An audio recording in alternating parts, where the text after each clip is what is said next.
하나님께서 오늘 우리에게 주신 말씀의 제목은 정금신앙 대 도금신앙이라는 제목으로 함께 말씀을 나누겠습니다. 본문 욥기 23장 10절 한 구절 말씀 함께 봉독하겠습니다. 시작.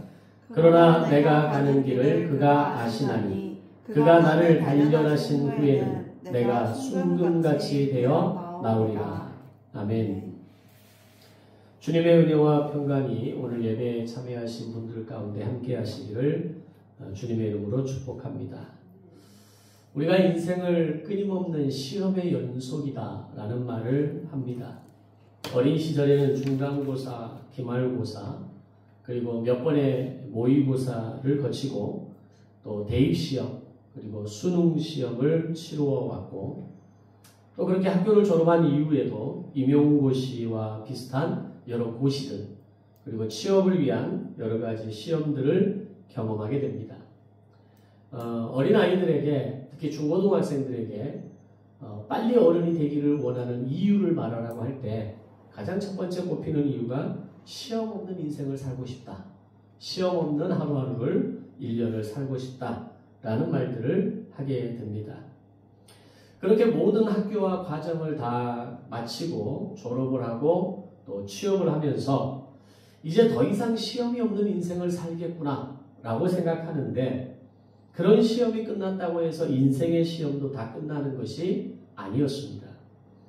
학교를 졸업하고 사회에 발을 내딛는 순간부터 우리는 훨씬 더 복잡하고 깊이 있는 시험과 마주하게 됩니다. 학교나 취업을 위해서 치렀던 시험은 그래도 범위가 있었습니다. 과목이 있었고 어느 정도의 문제를 풀어낼 수 있는 능력이 있으면 충분히 그 시험을 패스하거나 또는 다른 사람과 경쟁했을 때 좋은 결과를 낼 수 있는 가능성이 충분히 있었습니다. 그런데 세상에서 겪는 시험들은 대체적으로 전혀 예상하지 못한 순간에 다가오거나 전혀 내가 준비하지 못한 영역에서, 내가 알지도 못했던 영역에서 우리를 찾아오고 우리를 흔들어 놓는다는 것을 경험합니다. 사람들은 이런 다양하면서 감당하기 어려운 시험 앞에서 그들이 나타내는 반응은 길이 보이지 않는다. 아무리 해도 이 문제를 해결할 수 없다. 마음이 답답하다. 내가 더 이상 할 수 있는 것들이 없다. 라는 등의 고백을 하게 됩니다. 이런 고백을 하게 되는 중요한 의미는 자신이 가진 힘으로는 쉽게 해결할 수 없다는 것을 깨달았을 때 하는 고백이 될 것이고, 결국 그런 고백은 오늘 우리 자신이 나의 한계가 얼마나 보잘것없었는가, 내가 할 수 있는 것이 그렇게 많지 않았구나라는 것을 결국 인정하게 되는 겁니다. 그렇다면 오늘 우리는 감당하기 어려운 시험 앞에서 주로 이런 반응, 이런 행동, 이런 말들을 하게 되는데, 과연 성경에 등장하는 인물들은 그들이 만났던 그 수많은 시험의 종류 앞에서 어떤 반응과 어떤 행동, 그리고 무슨 말을 했을까를 찾아볼 수 있을 겁니다. 그리고 그들의 모습과 나의 모습을 비교하면서 오늘 나는 어떻게 반응하고 행동해야 하는지, 그들이 만난 시험을 어떻게 받아들이고 이겨냈는지를 보면서 오늘 나는 어떻게 우리가 만나는 시험을 풀어내야 하는가를 깨닫고 적용하는 시간을 가져보고자 합니다.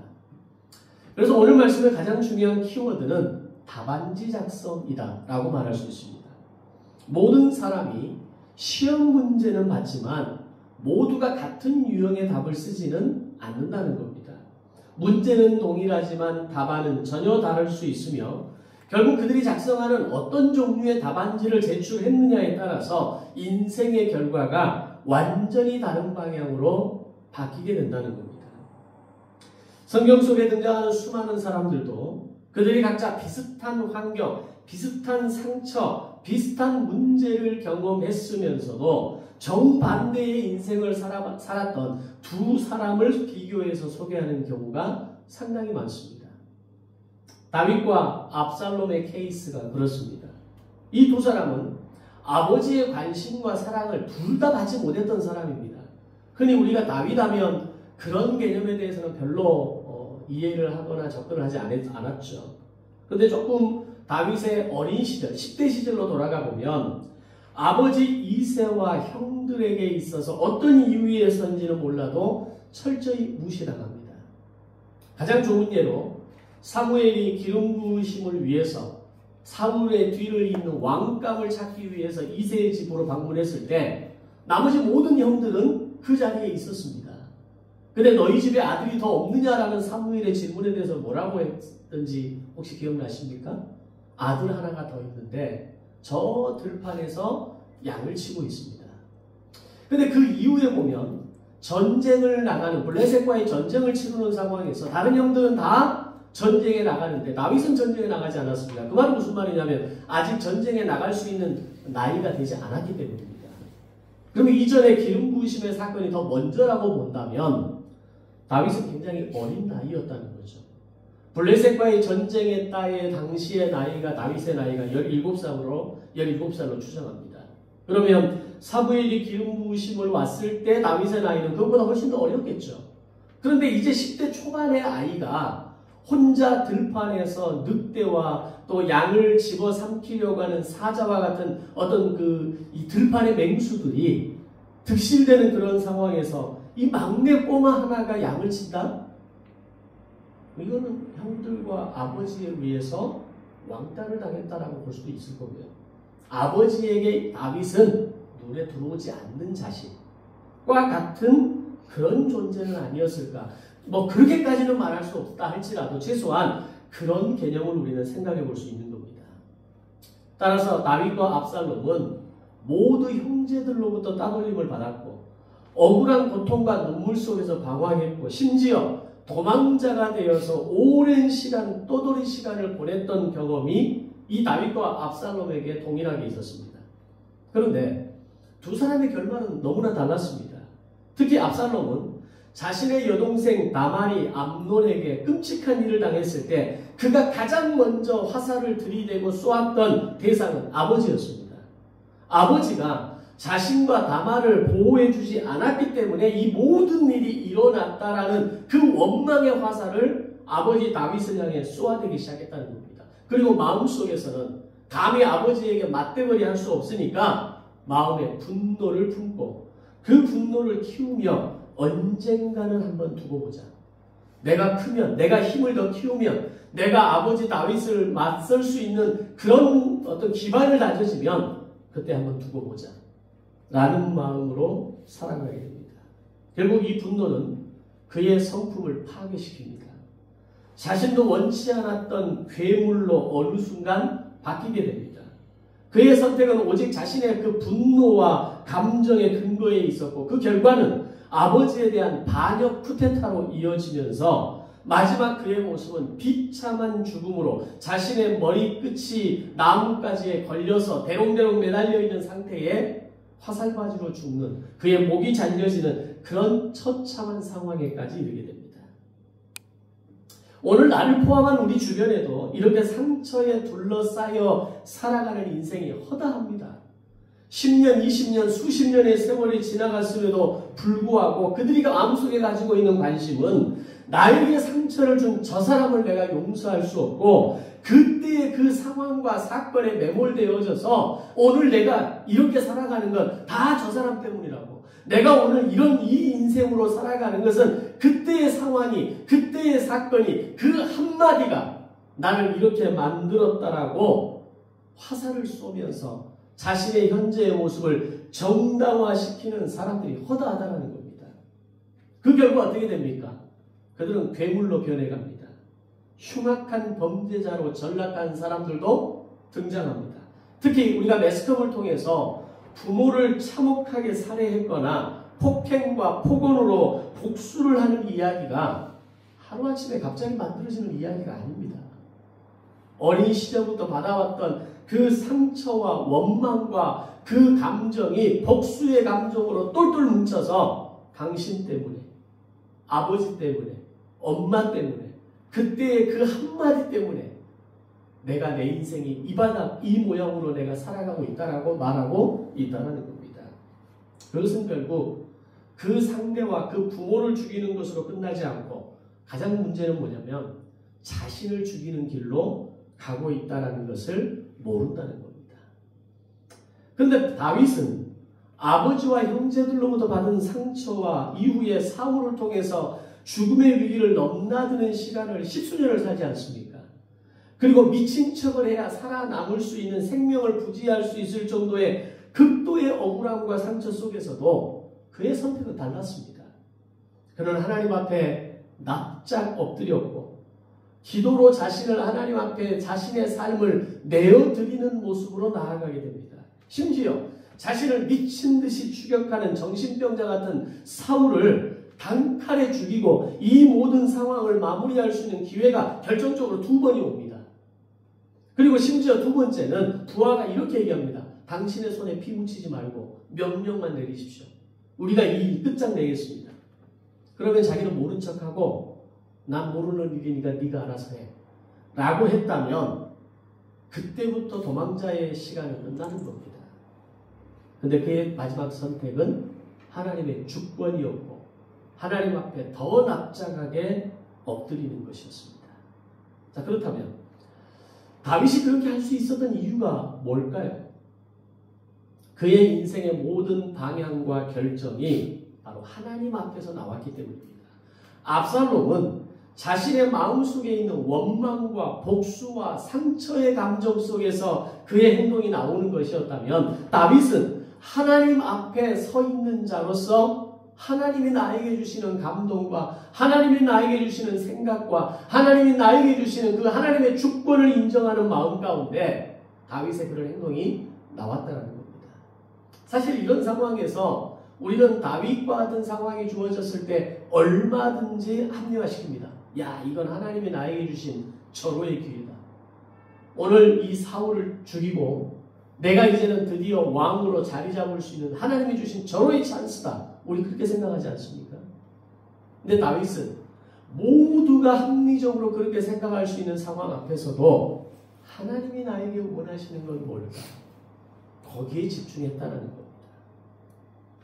결론적으로 두 사람은 동일한 시험 문제를 받았으나 다윗은 하나님께 의탁하는 답안지를 써내려갔고 압살롬은 자기 생각과 감정, 경험과 기준의 오름에 따라 답안지를 써내려갔다는 겁니다. 결국 그 차이가 전혀 다른 인생의 결말을 만들어냈을 뿐만 아니라 자기 대를 이어서 다음 세대, 후대까지 다윗의 후손으로 예수 그리스도가 오는 엄청난 기적의 역사까지 이루어지는 것을 보게 됩니다. 그걸 뭘로 설명할 수 있겠습니까? 다윗이 그렇게 대단한 사람입니까? 다윗이 그렇게 충분히 그런 복을 받을 만한 정말 그의 인품과 그의 삶의 흠도 결도 없이 실수도 없이 살아왔기 때문에 그렇습니까? 우리가 잘 아는 대로 다윗의 결정적인 실수와 어떤 그 죄악들이 우리는 다 알고 있지 않습니까? 그럼에도 불구하고 다윗이 하나님께서 다윗을 보아주시고 그래도 다윗을 통해서 일을 이루어 가시는 중요한 것은 그는 마지막까지 하나님 앞에 서 있으려고 노력한 사람이었다는 겁니다. 오늘 이 사실은 우리에게 매우 중요한 메시지를 줍니다. 우리의 인생은 내가 어떤 시험 문제지를 받았느냐에 결정되는 것이 아니라 그 시험에 대해서 내가 어떻게 반응했느냐, 그 시험의 문제지에 대해서 내가 어떻게 답안지를 작성했느냐에 따라 다르게 된다는 겁니다. 많은 사람들은 전자로 생각합니다. 그 시험을 내가 받았기 때문에, 그 사건이 나에게 왔기 때문에, 그런 상황을 내가 맞았기 때문에 내가 이렇게 됐다라고 보통은 이야기하죠. 그런데 문제는 내가 어떤 시험 문제를 받았느냐가 아니라 그 시험 문제에 내가 어떻게 답안지를 작성했느냐, 내 감정과 내 기준과 내 경험에 철저하게 못을 받고 움직이고 결정했느냐, 아니면 오늘 하나님이 나에게 무엇을 말씀하시는지, 하나님이 오늘 나에게 기대하시는 결정은 무엇인지를 생각하고 작성했느냐, 거기서 달라진다는 겁니다. 성경에 등장하는 여러 스토리 가운데 또 하나 대표적인 시험 케이스를 꼽는다면 단연코 오늘 본문의 주인공인 욥입니다. 욥은 성경에서 가장 큰 시험을 경험한 사람 중에 한 사람입니다. 한순간에 모든 경제적 기반을 다 잃었습니다. 더 끔찍한 것은 지붕이, 우리가 생각하는 어떤 기와 개념의 어떤 그런 지붕 자체가 무너져 내려앉으면서 자녀들이 한날 한시에 10명의 자녀가 다 죽었습니다. 그런 그의 마음을 친구들이 알아주기는커녕 긴 침묵에 한 3일 정도의 시간이 지난 뒤에 입술을 연 친구들의 첫 마디는 정죄와 판단이었습니다. 네가 무슨 죄를 지었으니까 공의의 하나님께서 아무 잘못이 없는데 너에게 이르지는 않았을 거야. 너 하나님 앞에 회개해야 돼. 자기를 가장 잘 알고 자기를 가장 잘 위로해 줄 수 있을 것 같은 친구들이 욥을 정죄하고 욥을 지적하고 판단의 말을 쏟아냈을 때 욥의 마음은 어땠을까요? 여러분이 정말 신뢰하는 여러분의 어떤 가족 또는 여러분의 친구, 정말 가까이 지내는 어느 누군가가 물론 내 실수가 있어요. 내가 잘못한 게 있어요. 그럼에도 불구하고 힘들었지. 고생했다.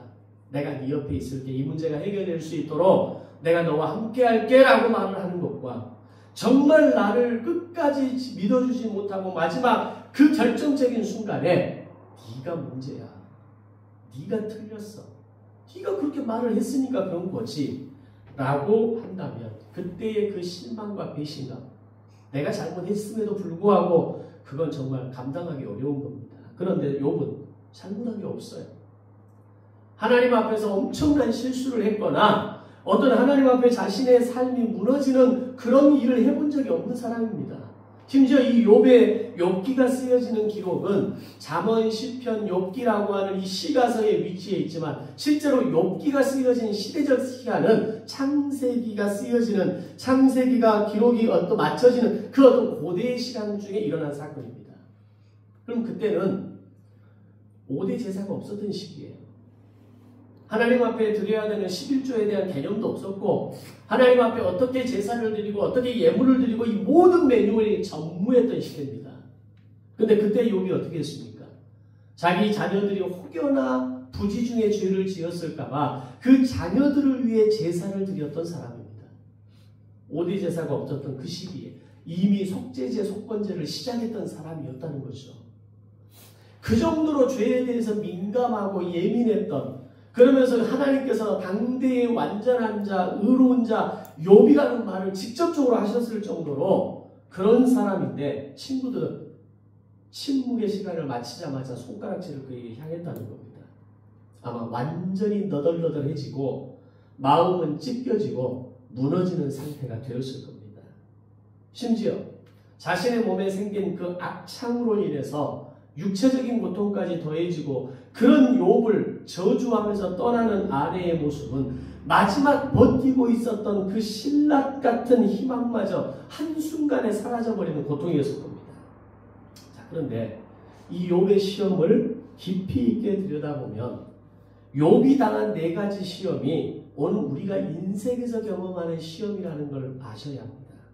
가장 먼저 욥의 물질이 완전히 무너져 내려앉았던 문제는 물질의 문제입니다.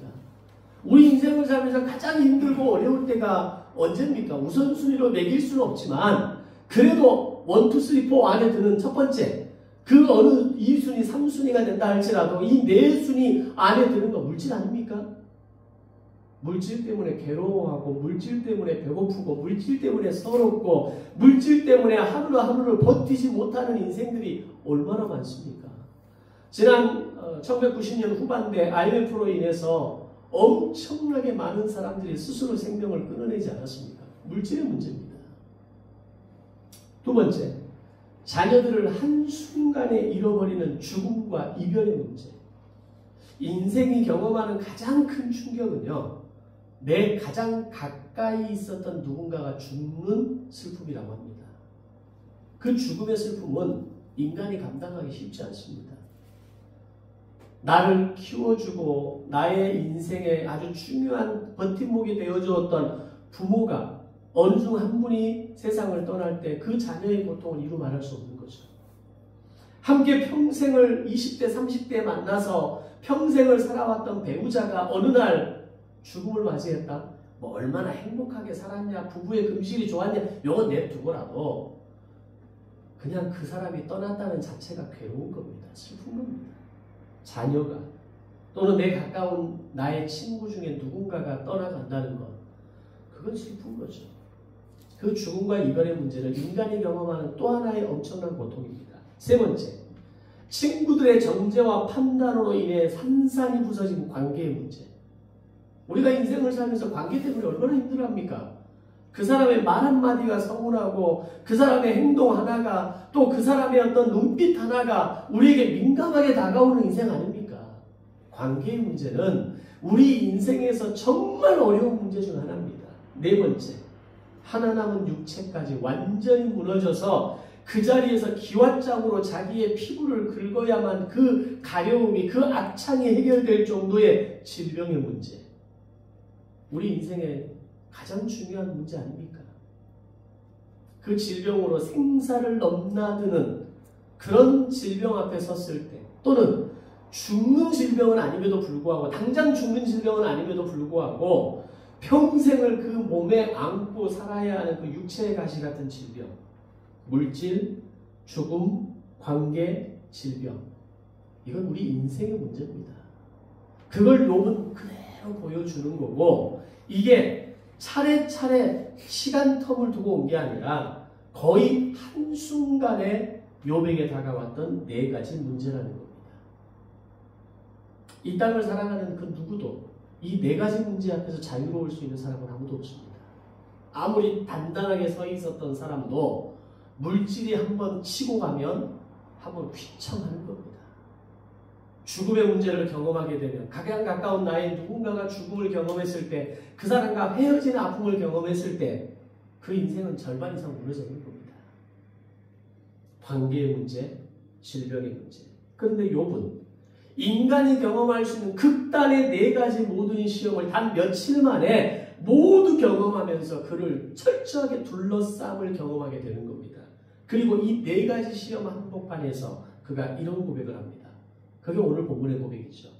그가 나를 단련하신 후에는 내가 정금같이 순금같이 나오리라. 아멘. 욥은 극단의 고난과 시험 앞에서도 자신의 삶을 향해 일하시는 하나님의 손길을 먼저 봤던 겁니다. 고난을 단지 고통이 아닌 연단의 과정으로 해석하기 위해 받아들였던 겁니다. 물론 인간이기에 하나님 이제 저 좀 데려가 주세요. 왜 저를 이렇게 괴롭게 하십니까? 라는 원망의 말도 욥기를 보면 나옵니다. 근데 그건 인간이니까 그럴 수 있죠. 우리가 부모 앞에서 너무 힘들어요 말 못합니까? 말할 수 있잖아요. 마치 그런 고백과 그런 한탄인 겁니다. 그럼에도 불구하고 욥이 마지막까지 붙들었던 것, 나의 삶을 향해 일하시는 하나님의 손길이 무엇인지, 나를 향해 가지시는 하나님의 시선이 무엇인지, 그는 끝까지 그걸 붙들고 그것을 해석하고 그걸 받아들이기 위해서 몸부림쳤던 겁니다. 욥이 그렇게 할 수 있었던 이유가 뭘까요? 그의 관점은 절망이 아닌 소망에 두었기 때문입니다.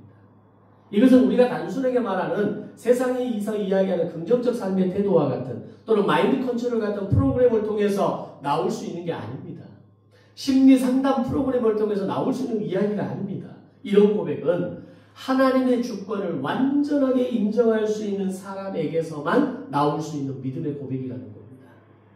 이 고백을 통해서 고난은 성도에게 반드시 목적이 있다는 것을 우리는 알아야 합니다. 고난은 하나님의 도구이며, 고난은 우리를 변화시키는 하나님의 도구이고, 나의 신앙을 복음 수준의 신앙에서 정금 수준의 신앙으로 빚어내는 연단의 도가니라는 겁니다. 따라서 오늘 내가 고난 속에 있다면, 내 삶의 이 네 가지 문제의 영역 가운데 어느 하나라도 내가 그 가운데 있다면 나는 패배자가 아니라 하나님의 작품이 되어가는 과정에 도가니 속에 놓여있는 인생이라는 것이 여러분에게 희망이 되고 소망이 되고 기대가 되시기를 주님의 이름으로 축복합니다. 이 네 가지 문제가 나는 자유하다? 연단이 없는 겁니다. 한 번도 나는 이 네 가지 문제 때문에 힘들어한 적이 없다? 그건 뭐 인생에 고난이 없는 거죠. 그 인생에는 기대할 게 없는 겁니다. 어쩌면 하나님이 그냥 내버려 두시는 겁니다.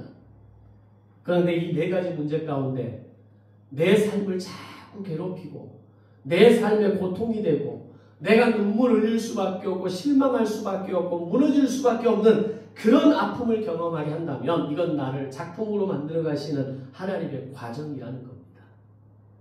그렇다면 우리는 정금신앙과 도금신앙을 구별할 수 있습니다. 정금은 뜨거운 불에 가까이 가고 들어가면 들어갈수록 진짜인 게 드러납니다. 그런데 도금은 불 옆에 가까이 가는 순간, 뜨거움 속으로 들어가는 순간 금방 겉에 입혀진 금이 벗겨지고 본래의 모양이 드러나는 겁니다. 우리가 가끔 올림픽을 보면 금메달을 획득한 선수들이 금메달 세레머니를 이빨로 깨무는 모습을 종종 보고 웃고 넘어갑니다. 진짜 그게 금을 구별하는 방법이라고는 할 수는 없지만 순금은 부드러워서 이빨 자국이 남지만 도금은 단단해서 오히려 이빨이 손상되는 건 분명합니다. 이건 신앙생활에서도 동일하게 적용됩니다. 진짜 신앙은 말씀 앞에서 나의 자아가 깨지고 나의 자아에 흠이 나기 시작하고 주님의 말씀이 내 삶을 뚫고 들어오는 순간 피가 나고 상처가 나고 거기에서 새살이 돋아나기까지 많은 시간이 걸리는 것, 그게 정금신앙입니다. 그런데 말씀보다 자아가 우위에 있고 하나님의 뜻보다 자신의 소견에 옳은 대로 앞세우고 말씀의 권위가 자신의 생각에 의해서 뒤틀리고 결국 선택적 결정을 한다면 그건 도금신앙입니다. 말씀을 들었다면 상처가 나야 됩니다. 강한 말씀을 들었을 때 그 말씀이 나에게 다가오는 그 고통이 있을 때 상처가 나야 정상입니다. 그런데 어떤 말씀을 들어도 상처가 나지 않고 내 자아는 튼튼해. 난 너무 잘하고 있어. 나에게 아무런 문제가 없어. 라고 생각한다면 그 말씀이 그 인생을 뚫고 들어갈 기회가 없는 겁니다. 목회자가 성도들이 가진 그 믿음의 위치를 가늠하고 믿음의 상태를 체크할 때 중요하게 보는 기준 중에 하나가 그가 말씀에 대해서 어떻게 반응하는가 하는 모습입니다. 정말 어려운 가운데에서도 말씀을 통해서 도전을 받아들이고 결단으로 나아가고 말씀 앞에서 민감하게 반응하는 성도는 뿌리가 깊은 성도입니다. 그러나 어떤 말씀이 그에게 주어질지라도 자신의 기준과 생각과 상황이 더 중요한 사람은 절대로 그 선을 넘어가지 못합니다. 나는 아무런 문제가 없다고 생각하는 사람에게 말씀은 들어가지 않습니다. 그리고 그들이 하는 말은 하나님이 나를 사랑하지 않는 것 같다. 하나님이 내 기도를 들어주시진 않는 것 같다. 하나님은 나에게 아무런 말씀을 하시지 않는다. 라는 말을 남기게 됩니다. 그게 아니죠. 하나님은 이미 나에게 말씀하셨고 그 말씀에 대해 내가 어떻게 반응하는가를 하나님은 기다리십니다. 그 단계를 넘어서지 못하니 아무런 말씀도 들리지 않는 것처럼 보이는 것이고 아무런 일도 나에게 일어나는 것처럼 보이지 않는 겁니다. 세상은 엄청나게 변하는데 마치 내 인생은 고요하게 살아가는, 세상은 격동하고 있는데 오늘 나는 아무런 문제가 없는 것처럼 살아가는 인생은 결코 사회에 적응하지 못합니다. 세상이 어떻게 변해가는지, 내 주변은 어떻게 살아가는지, 오늘 나를 둘러싼 내 인생의 시간의 바운더리 안에 가운데 얼마나 많은 변화가 일어나는지를 보는 사람은 그냥 가만히 있을 수가 없죠. 마찬가지입니다. 신앙도. 하나님이 오늘도 나에게 어떻게 다가오시는지, 나에게 무슨 말씀을 하시는지, 오늘 나에게 기대하시는 것이 무엇인지를 귀를 쫑긋 세우고 그 말씀에 민감하게 반응하는 사람은 오늘 나의 신앙을 돌아보고 점검하고 변화와 결단과 고백의 시간으로 나아갈 수밖에 없는 겁니다. 마찬가지로 예배는 하나님 앞에서 나의 자아가 깨지고 주님이 드러나는 자리입니다. 예배 속에서 말씀 속에서 내가 깨지고 변화된다면 그는 정금신앙입니다. 그런데 예배를 내 방식대로 판단하고 말씀을 내 입맛대로 잘라내고 신앙을 종교적인 습관으로만 단지 위로를 받는 수준으로만 유지한다면 그는 도금신앙입니다. 물론 도금신앙이 가짜신앙이라고 말할 수는 없습니다. 그것도 신앙은 신앙입니다. 그런데 문제는 시험과 고난 앞에서 금방 녹아진다는 거죠. 조금만 시험이 다가와도, 조금만 어려움이 다가와도, 조금만 누가 나한테 서운한 말만 해도, 조금만 내 인생이 연약해 보이는 걸 경험하기만 해도 그 인생은 그냥 무너집니다. 신앙은 있을지는 모르나 문제를 견디고 그 문제에 적합한 답안지를 작성할 수 있을 정도의 내공 있는 신앙은 아니라는 거죠.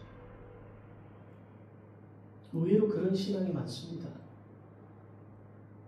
최근에 제가 모임을 하나 갖고 있는 서울 지역에 있는 그 목회자들과 한 7명, 8명 정도 모임을 갖고 있는 목회자 모임이 있는데 최근에 어떤 문제가 하나 생겼어요. 근데 여지없이 무너지더라고요. 관계가 한번 깨지니까 그 관계 속에 해법을 못 찾더라고요. 목회자도 그렇습니다. 그렇다면 오늘 내가 당하는 시험, 내가 만나는 많은 문제 앞에서 오늘 나는 어떻게 반응하는 사람인가?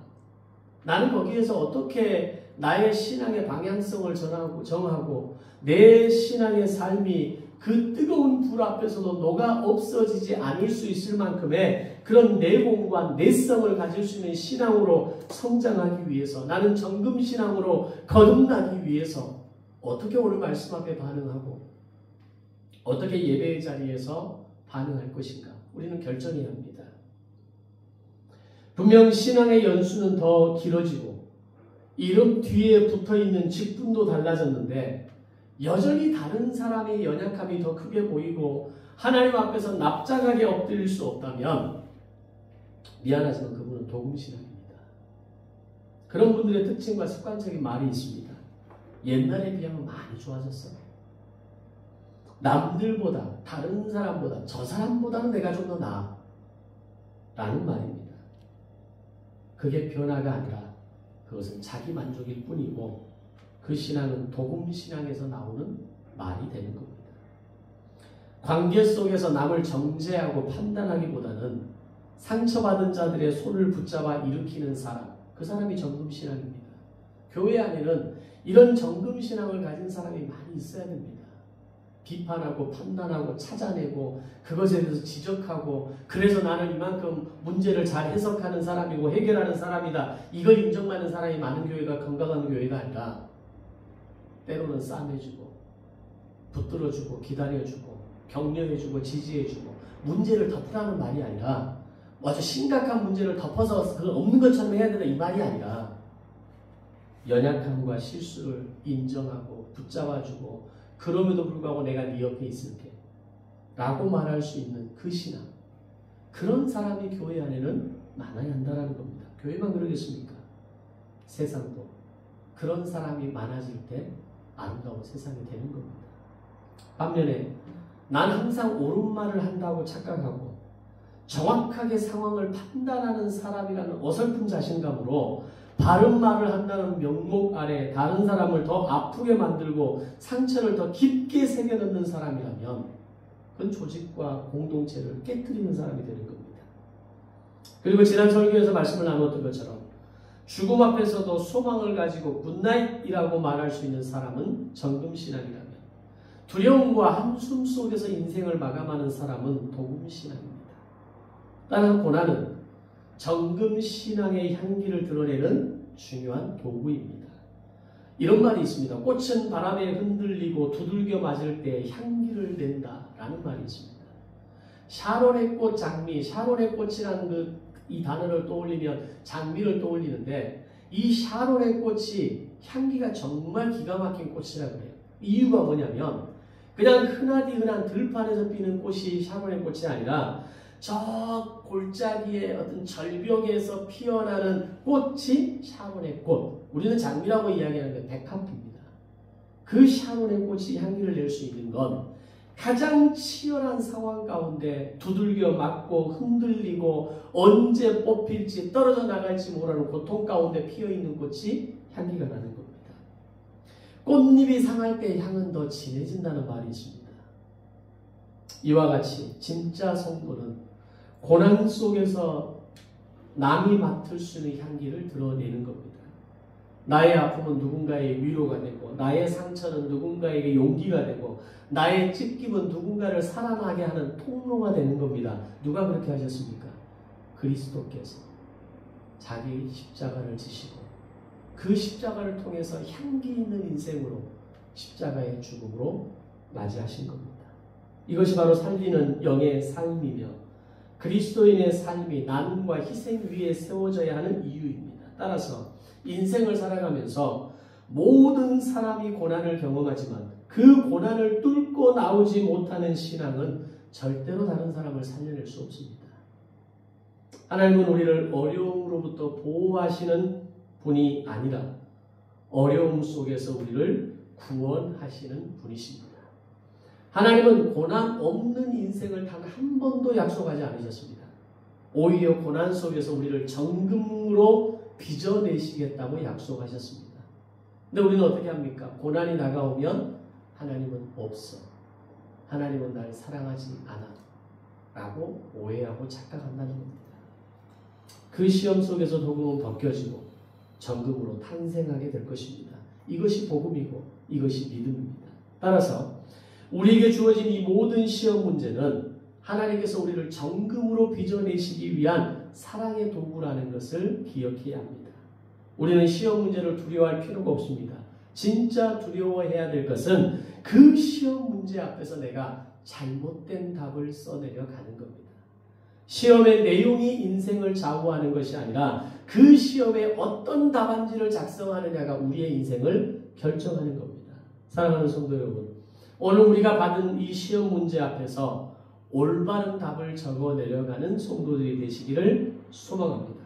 그리고 오늘 요비 드렸던 그 믿음의 고백이 우리의 고백이 되기를 원합니다. 내가 가는 길을 주님이 아시며 주님이 나를 단련하신 후에는 내가 정금같이 순금같이 나오리라.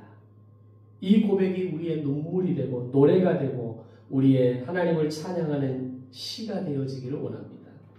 우리의 간증이 되고 다른 사람을 살리는 거룩한 주문이 되기를 원합니다. 그래서 결국 하나님 앞에서 승리하는 자로 살아가시길 주님의 이름으로 축원합니다. 함께해 주신 말씀을 생각하시면서 기도하며 나아가겠습니다.